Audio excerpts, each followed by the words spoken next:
नमस्कार शेतकरी मित्रांनो, स्वागत आहे पुन्हा एकदा एका नवीन व्हिडिओमध्ये व नवीन अपडेटमध्ये. शेतकरी मित्रांनो, सध्याच्या पिरियडमध्ये सरकार शेतकऱ्यावर मेहरबान झाले असं म्हणायला काय हरकत नाही आहे.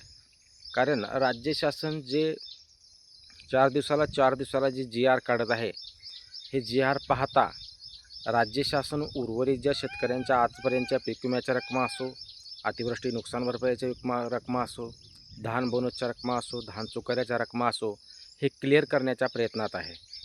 त्यामुळं राज्य शासन 1-2 दिवस जाताच काल झालेल्या मंत्रिमंडळाच्या बैठकीमध्ये भरपूर जी आर राज्य शासनाने काढलेले आहेत. परंतु यातून हे स्पष्ट होतं की राज्य शासन शेतकऱ्याच्या बाबतीत थोडं का होईना सिरियसली होत असल्याचे स्पष्ट होत आहे. कारण कित्येक दिवसापासून प्रलंबित असलेला प्रश्न तो म्हणजे ऑक्टोबर-सप्टेंबर 2024मध्ये झालेले अतिवृष्टी नुकसान आणि त्याबाबत राज्य शासनानं पंचनाम्याचे आदेश दिले होते व तात्काळ नुकसान भरपाई देऊ असं आश्वासित केलेलं होतं. राज्यामध्ये भरपूर काही जिल्ह्यामध्ये पाऊस पडलेला होता व यासाठी राज्य शासनाकडून नुकसानीची भरपाई दिली जाईल असं त्यांनी स्वतः स्पष्ट केलं होतं. आणि अखेर काल राज्य शासनानं फक्त 3 जिल्ह्यांसाठी 308 कोटी रुपयाचा निधी मंजूर केला आहे आणि तसा जी आर ही राज्य शासनानं काल काढलेला आहे. त्यामुळे हा 8 कोटी रुपयाचा निधी लवकरच शेतकऱ्यांच्या खात्यावर वर्ग व्हायला सुरुवात होणार आहे.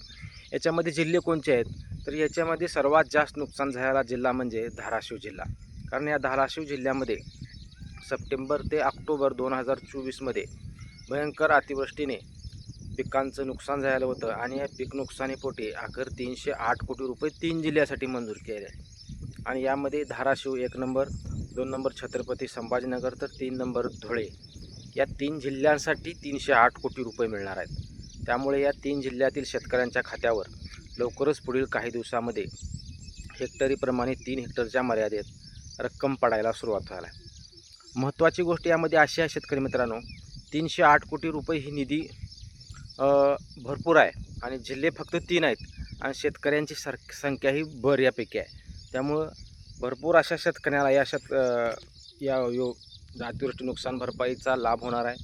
कारण निधी 308 कोटी हा थोडा निधी नाही आणि ज्या शेतकऱ्यांचे त्यावेळेस पंचनामे झाले होते व पंचनाम्याचा रिपोर्ट राज्य शासनापर्यंत पोहोचलेला होता, अशा शेतकऱ्यांच्या खात्यात 3 हेक्टरच्या मर्यादेपर्यंत हे पैसे पडणार आहेत.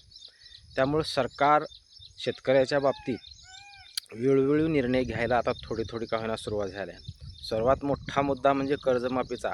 याबाबत एकदा दणमन निर्णय घेतला तर एक आनंदच होणार आहे. परंतु काही का असेना सुरुवात तरी कशाहून तर सुरुवात राज्य शासन करत आहे आणि या माध्यमातून शेतकऱ्यांना कुठेतरी एक मोलाचा आधार मिळत आहे.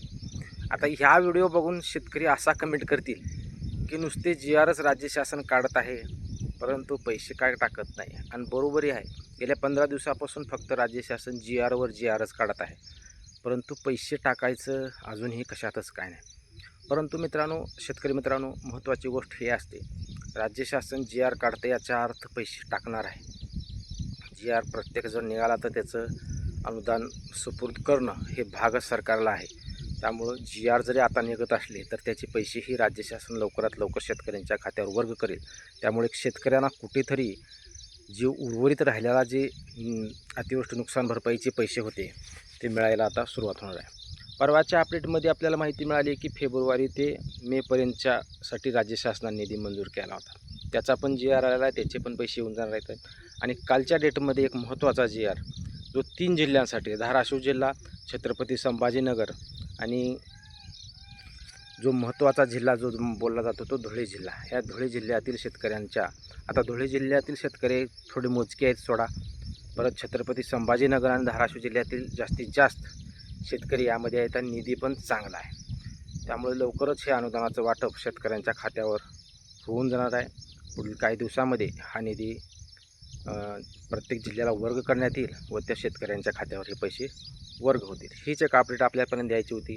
कारण सप्टेंबर ते ऑक्टोबर 2024मध्ये ज्या शेतकऱ्यांचं अतिवृष्टी नुकसान झालं होतं त्यावेळेस ज्या शेतकऱ्यांचे पंचनामे झालेले होते त्या पंचनाम्यासाठी राज्य शासनानं 3 जिल्ह्यांसाठी धाराशिव, छत्रपती संभाजीनगर व धुळे जिल्ह्यासाठी 308 कोटी रुपयाचा निधी मंजूर केला आणि त्यासाठी राज्य शासनानं काल जी आर पण काढलेला आहे.